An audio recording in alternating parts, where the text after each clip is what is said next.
it's a delight to welcome you for another edition of the Midday News on the CRTV. Good day, Doudou. Bonjour, Quintabel. You have the headlines.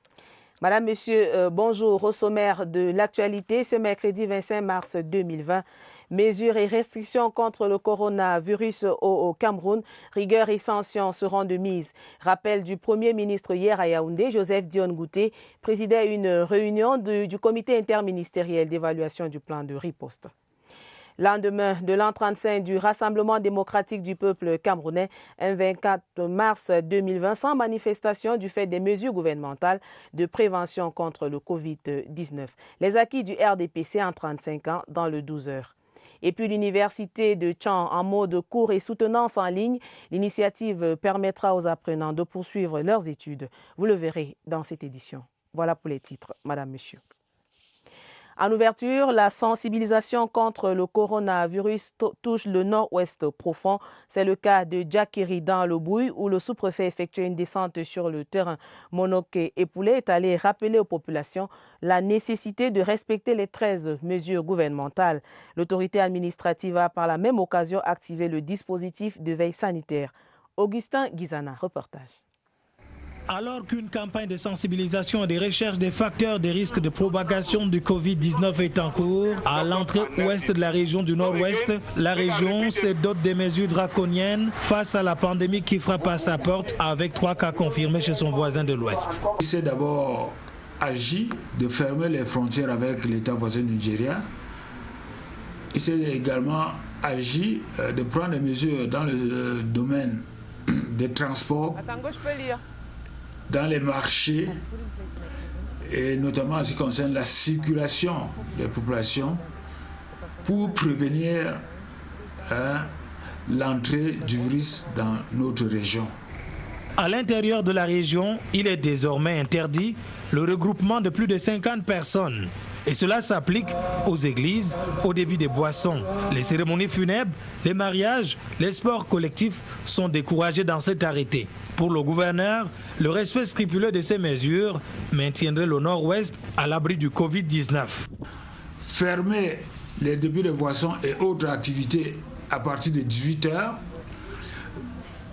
éviter les surcharges dans les véhicules privés, dans les taxis et dans les bus transportant des passagers. C'est en respectant ces mesures dans les marchés, dans les lieux publics et les conditions d'hygiène dans les ménages, dans les bureaux, que nous allons prévenir l'entrée du virus dans la région du Nord-Ouest. Toute personne qui violera ces mesures, précise l'arrêté, court le risque de payer une amende dont le montant n'est pas précisé et une peine d'emprisonnement allant de 3 mois à 3 ans pour facilitation de transmission d'une maladie contagieuse et dangereuse.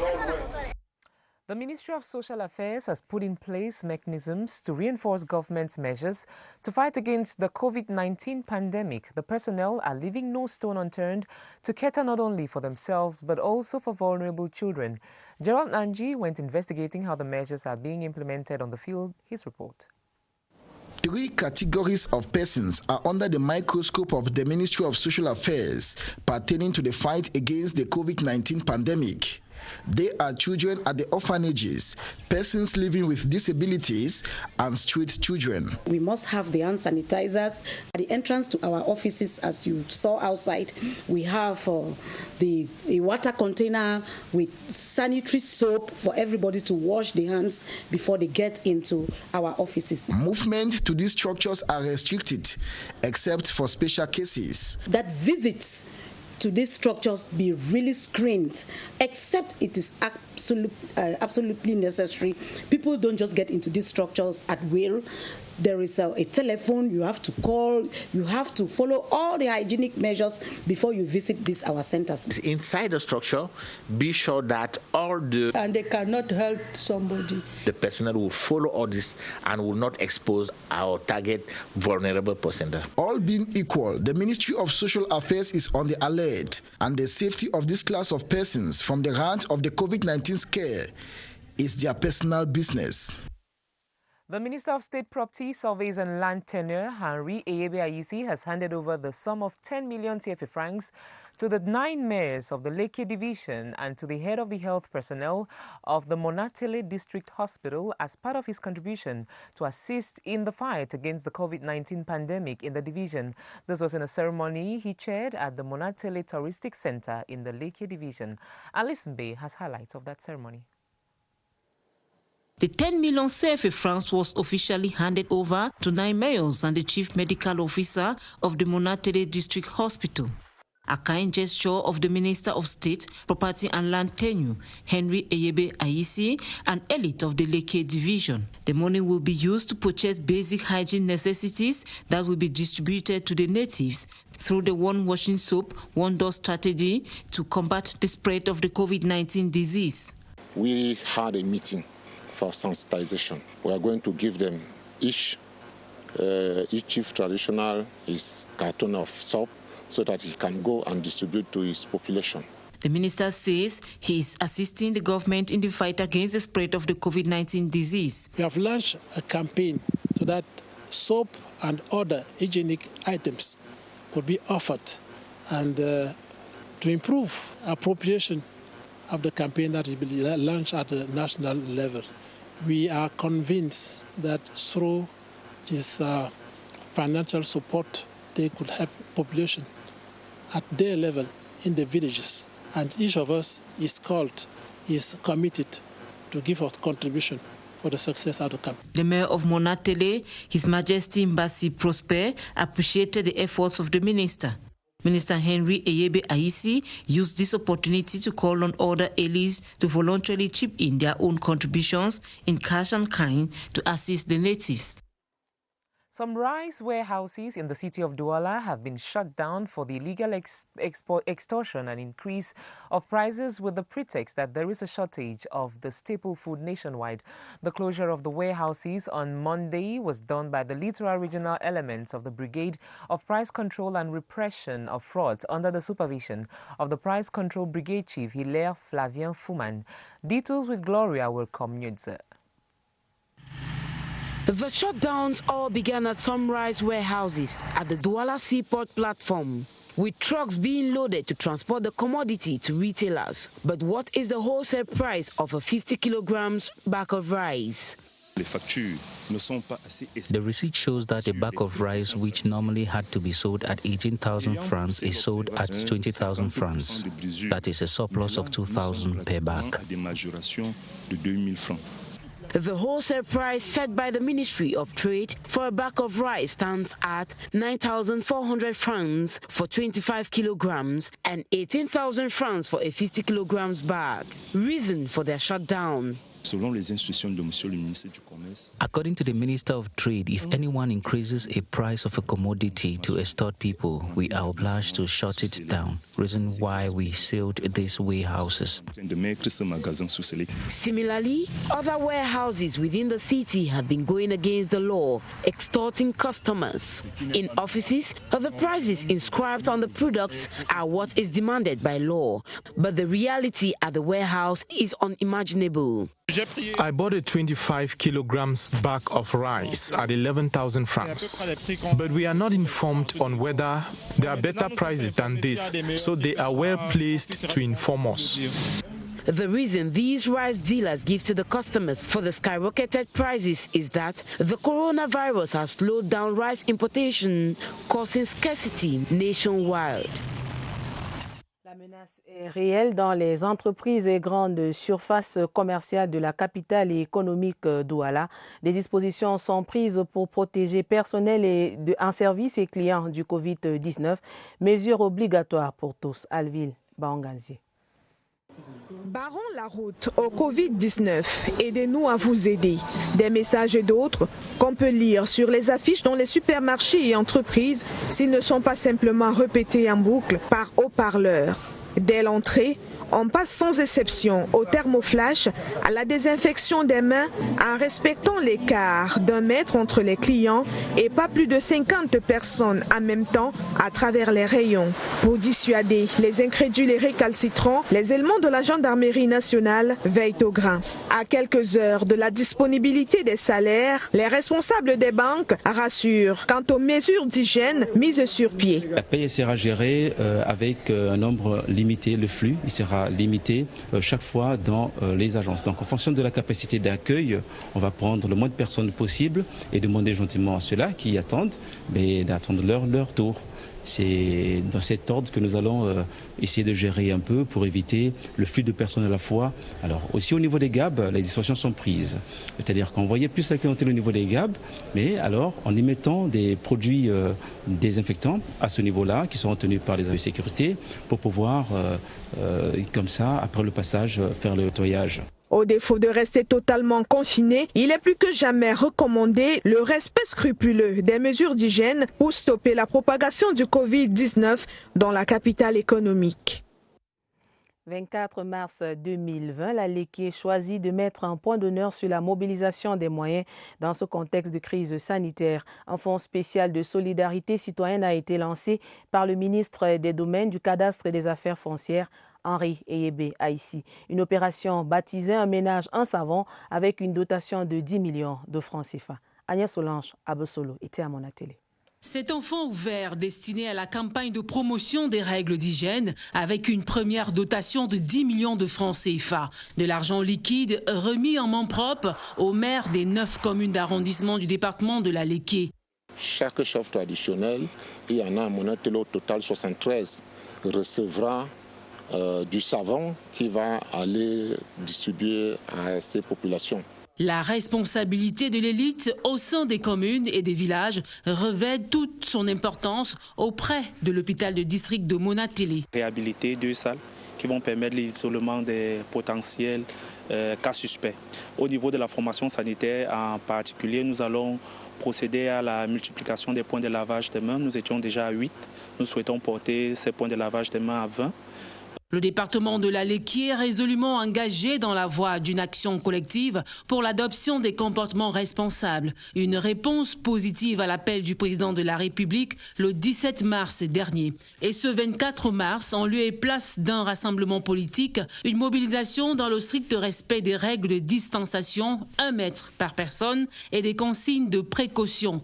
Nous avons voulu, à travers la date du 24 mars qui symbolise le rassemblement des militants et sympathisants du RDPC autour du président national, passer le message de mobilisation de l'ensemble des Camerounais derrière le président de la République, précisément pour répondre positivement à l'appel qu'il a lancé, pour qu'ensemble nous fassions face pour barrer la voie à la propagation du coronavirus. Un ménage, un savon, une campagne initiée par Henri Eyébé Aïssi, président du comité départemental de la mobilisation des élites et des forces vives de la Léké, pour susciter un comportement citoyen chez les populations de ce département. Dans la région de l'Est, la frontière commune Cameroun-Congo-Brazzaville, située à Tam, à plus de 420 km de Bertoua, est désormais dotée d'un poste de veille sanitaire anti-coronavirus. Une initiative du ministère de la Santé publique qui vise à scanner toutes les personnes qui sollicitent la traversée de la frontière. Les précisions de Georges Alain Yango de CRTV Est. L'important trafic transfrontalier Cameroun-Congo-Brazzaville entame est à l'arrêt face à l'état d'alerte anti-coronavirus renforcé de part et d'autre des 2 pays voisins. Ces 4 agents de l'Organisation mondiale de la santé, partis du Congo-Brazzaville pour aller à Yaoundé, ne doivent les traverser qu'à leur laissez-passer spécial. Mais la barrière transfrontalière s'ouvre, test préventif à l'appui. Un dispositif imposé par le poste de veille sanitaire, tout juste mis sur pied en Tam. Notre venue en Tam, qui est une zone frontalière, se révèle comme une zone fortement à risque. En collaboration avec l'autorité administrative, nous avons mis en place un poste de veille sanitaire pour permettre à ce que ceux qui entrent ou ceux qui sortent soient screenés. Face à l'ignorance et même parfois l'insouciance des populations locales, la sensibilisation doit monter d'un cran. Au-delà des mesures gouvernementales, les populations étaient encore assez ignorantes de ce qui se passe. Elles ne comprennent même pas l'urgence qu'il y a à prendre certaines dispositions, à prendre les bonnes pratiques pour juguler, pour circonscrire même des éventuels cas de contamination au Covid-19. Donc pour nous, en tant qu'autorité administrative, il est question d'apporter l'information à la population. Le poste de veille sanitaire d'Intam, désormais opérationnel, le renfort du personnel qui y officie est annoncé dans les tout prochains jours. 15 minutes gone past midday. If you're just joining us, you're watching the midday news on the CRTV. Administrative authorities and medical personnel of the Ocean Division south of Cameroon have come up with strategies to fight against the coronavirus. So far, most of the schools and other institutions have respected the shutdown ordered by the government. Polycarp reports from Kribi. The tourism sector is one which mostly deals with interactive activities.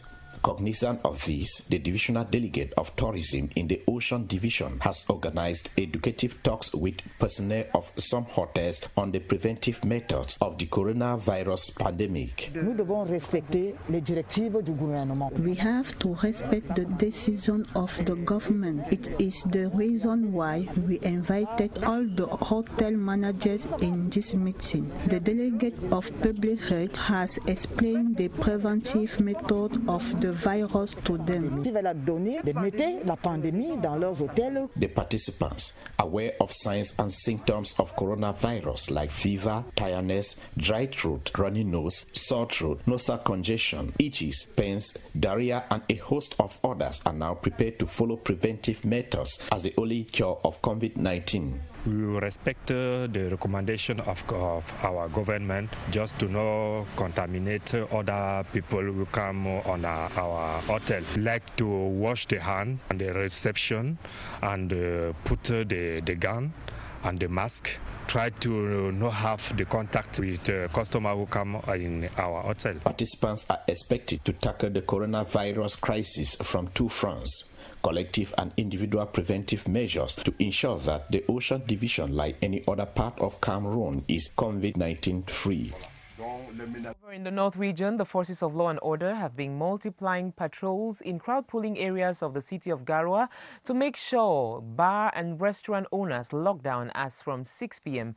This is in compliance with one of the 13 measures put up by government to check the spread of COVID-19. Vanessa Woodnang-Sunamuk has more on this from Garoua.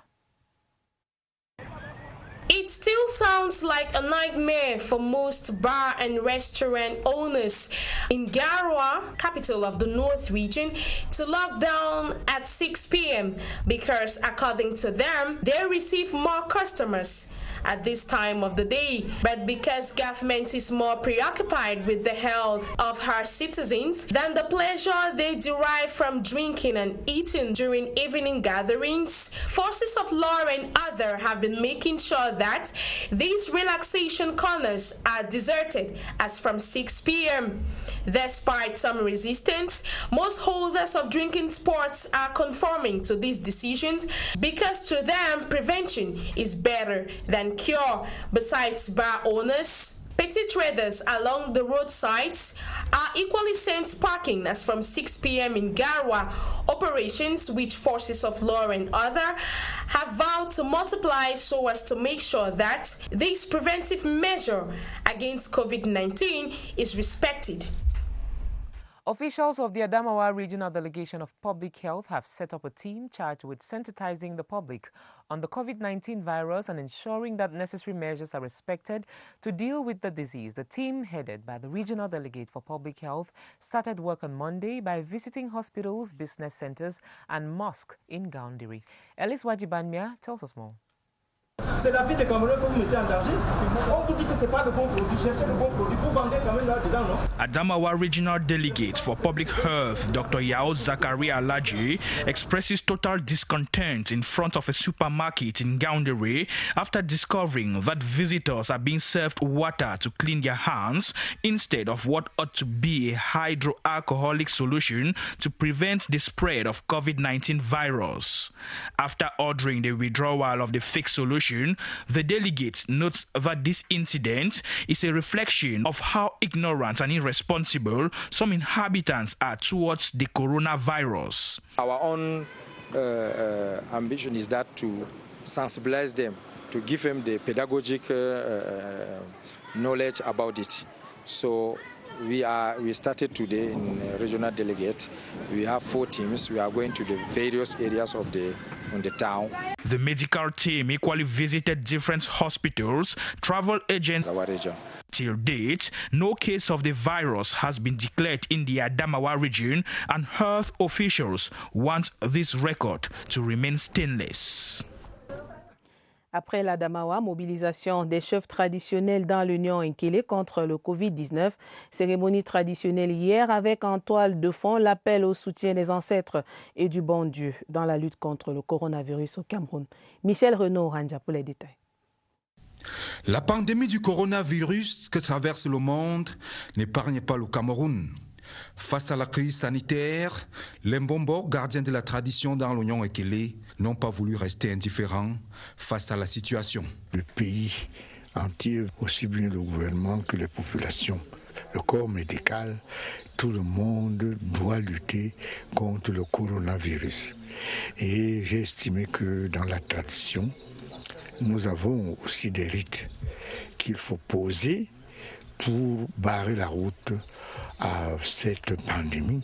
Eh bien, nous nous joignons à tout ce qui se fait dans le pays pour cela.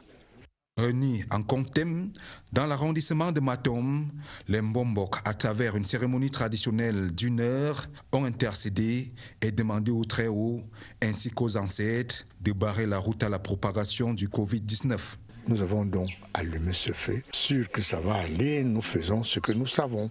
Le reste est aux mains de l'Olom, c'est-à-dire Dieu auquel nous croyons. En marge de cette rencontre, les Mbombok ont demandé aux populations de respecter les consignes de restrictions prescrites par les pouvoirs publics. Autre chose à présent, nous sommes dans le secteur du 7e art. Les acteurs de la série Bat Angel diffusée sur l'antenne télé de la Cameroun Radio Television sont mécontents de leur producteur et pour cause le non-paiement de leurs droits depuis plus de 3 ans. Les deux parties s'expliquaient hier au ministère des Arts et de la Culture au cours d'une audience accordée par le secrétaire général du MINAC, Christophe Bida Minzi. Les détails dans ce reportage de Gaëtan Changa. Torchon brûle chez les Bat Angels. Acteurs et producteurs sont à couteau tiré. L'équipe réclame 5 ans d'arrêt de salaire aux producteurs. C'est depuis que CRTV produit la série Bad Angel, et nous, on n'a pas encore eu 5 francs. Et ça, c'est terrible. Nous pensons qu'on a eu beaucoup de mensonges parce qu'il y a les gens qui entrent à CRTV rentrent et ils nous disent que il n'y a pas l'argent, on n'a pas payé, on a fait ceci, on est monté, descendu. Le producteur, lui, s'en défend. Depuis le commencement de la production, la CRTV a payé 2 fois par rapport à 104 épisodes livrés. Il paye les autres 104, il paye. C'est la dernière étape qui reste. Donc, depuis juin passé, 2019, j'ai déposé les 2 factures en français et anglais. Et jusqu'à là, ça n'a pas encore payé. C'est pour ça que c'est grave. Ils ne sont pas contents. Le secrétaire général du ministère des Arts et de la Culture envoie les parties à la table des négociations. La difficulté, c'est qu'il n'y a pas eu de communication entre le producteur, le réalisateur et les acteurs. Cela dit, nous avons donc proposé que le producteur aille à leur rencontre, qu'il leur explique ces difficultés. Les personnels mécontents envisagent la saisine d'un juge si aucune solution n'est trouvée à court terme. Affaire à suivre. En politique, les militants et militantes du Rassemblement démocratique du peuple camerounais n'ont pas pu célébrer le 24 mars cette année. L'an 35 du parti est marqué par la crise sanitaire du coronavirus. Malgré ce contexte difficile, le 12 heures fait le point sur la marche du RDPC depuis sa création. C'est avec Séverin Alégambélé. Du palais des congrès de Bamenda à 1985 à nos jours, le RDPC s'est beaucoup battu pour lutter contre le passage du temps en essayant par la tenue successive des congrès de se refaire au plan doctrinal et de l'adhésion populaire. Dans des années, on a eu beaucoup de difficultés, mais vous allez attendre, les gens disent parfois que tous les RDPC là, c'est comme c'était une religion. C'est parce que nous avons bien organisé notre base. Je pense que le RDPC, malgré tout ce qu'on dit, nous avons quand même un comité central avec un grand pilote qui est à la tête de ce pays. Sur l'objectif précis de la conquête du pouvoir, malgré les épreuves liées à la conjoncture, ce parti, selon les analystes politiques, est resté sur la trajectoire. Je pense que une formation politique a vocation, lorsqu'elle est au pouvoir, à y rester, à y demeurer. Donc en tant qu'objectif, c'est un objectif qui a été largement atteint par le Rassemblement démocratique du peuple camerounais. Maintenant, est-ce que le parti, les structures du parti fonctionnent de manière rationnellement dynamique pour que, après certains hommes politiques, que cette formation politique demeure? C'est une vaste question. Les ressources de cette formation politique viennent de 35 ans. Il faut aller les chercher dans les valeurs qui fondent sa base doctrinale. Le RDPC est un parti de dialogue, est un parti d'ouverture, est un parti de rassemblement. Le président national du parti, son Excellence Paul Biya, a demandé de former les Camerounaises et les Camerounais au débat. Vous savez, le président Paul Biya avait dit « Ne nous battons pas, débattons ». Tant qu'il s'agit d'un débat, le RDPC n'a pas peur. Ce que nous ne voulons pas, ce sont les débordements violents. Parce que la démocratie, ce n'est pas la violence. On a des déclarations qui mettent... Dans un environnement concurrentiel, le souhait tout de même, c'est de s'adapter au contexte. Page of the Midday News, we take you to the far north region of Cameroon to discover a place called Bukula, found in the Bura subdivision in the Mayotanaga division of the far north region. The locality that is known for its mild climate in a hot region is also blessed with splendid touristic sites. However, their main difficulties remain poor road infrastructure and the lack of potable water. Henry Tato Ekambi of our CRTV Far North Bureau is our guide to the locality. It is a village that shares borders with Nigeria. Just a few kilometers separate Bukula in the Burhai subdivision, Mayotanaga division of the far north, from the Adamawa state in the Federal Republic of Nigeria. Bukula is also found some 80 kilometers from Gide in the north region, and to get to that village from Marwa, many people pass through Gide. Most of the inhabitants in Bukula are farmers, petty traders and traders. The village is blessed with a soil that can sustain the growth of many crops, even those grown down south like maize, beans, millet, sesame, palm nuts, cola, and the list continues. People in Bukula also enjoy a much milder climate as compared to what most persons in other parts of the far north. There is a story behind the name Bukula, so knowing that story that is linked to how the name came about will not be a bad idea. The first name of Bukula was Mburma. It's the name of the river who is at the middle of the village. Another unique thing in Bukula is the Vurma dance that has promoted the village and the region nationally. Far North region, for the 3 past years, we were the first in the dance, and we are happy that the small village represents the whole Far North region. Bukula is not only a land of goodies, but like any other place, they have their own challenges. These problems amongst which are poor roads and acute shortage of water. And that is the border village, Bukula, that is blessed with fine mines and natural endowments. The sons and daughters of that village know that one day, their village will be a place to watch out for because of the upcoming developments that they are working to get in the future. C'était le 12h sur la CRTV. Madame, Messieurs, merci de votre très aimable attention. Restez sur la CRTV. Nos programmes se poursuivent. Kuntabel Kiale, excellente journée. Goodbye, Nicole.